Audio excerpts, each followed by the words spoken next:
So a lot of time I've been asked how much money you can make by selling the naked put options.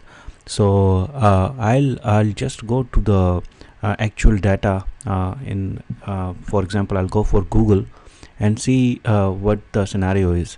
So I'll go into Google Finance and I typed GO, the Google symbol alphabet symbol, and I'll get that today the stock price is 756, and there is something called option chain. If I go into that one, I can see that I can see strike price, bid ask, and the volume. So you can see there is nothing, no volumes for the strike price of 400 range or even 500 range, because no one is expecting it to go at that price within 1 week.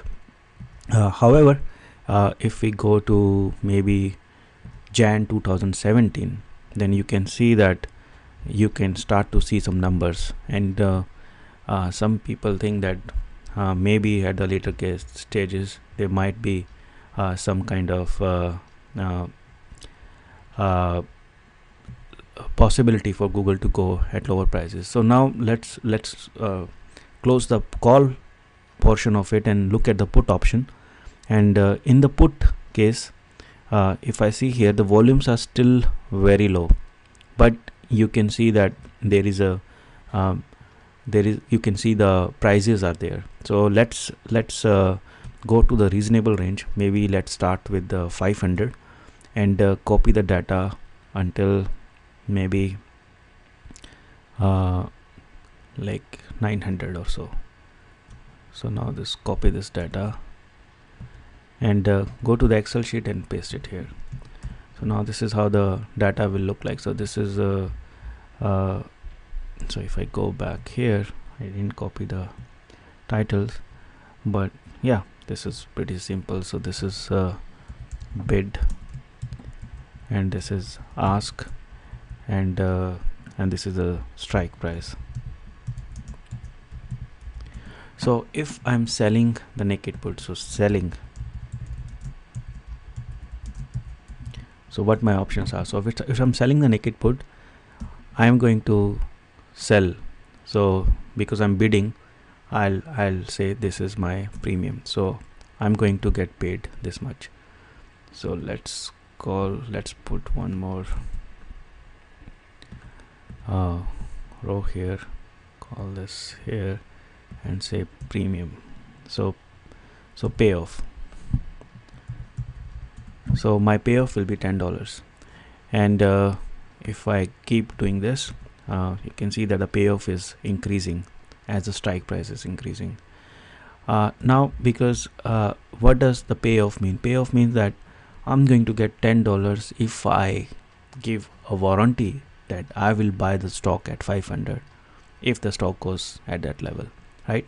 So because I'm giving this warranty, the broker would like me to make some kind of monetary commitment towards that, and that could be either cash or even could be bonds, but I would have to have an investment, and the investment could be 20% of the underlying stock, or some or there's some other formulas. So we can talk about that formulas in other videos, but right now let's assume it to be the 20% case. So I'll say that my cash requirement will be equal to underlying price into 20%. So that will be $100. So you can say that I need to at least have $100 in my account for me to be able to sell one put, and this $100 is for one stock. But if I'm talking about 100 stocks, because one put is equal to 100 stocks, so that will be equal to $10,000. And now you can see that this is how it will keep increasing as you go up. So if I'm looking at the return, so return will be equal to payoff divided by my investment. So that's equal to 0.01, and I'll multiply this by 100 to get you the percentage. So percent return, the percent return is $10, 10%. And if I go up, you can see that the percent return is still increasing. So that means I can get more and more return when I uh, take more risk, because by saying that I'll buy it for 550, I'm taking more risk, because if stock goes down, but I'm getting more reward for it. So this is how you can make money at different risk to get different returns by selling the naked puts. And if you have any question, please feel free to leave me a comment, and I'll try to get back to you as soon as possible. So I hope this video helped. Thank you.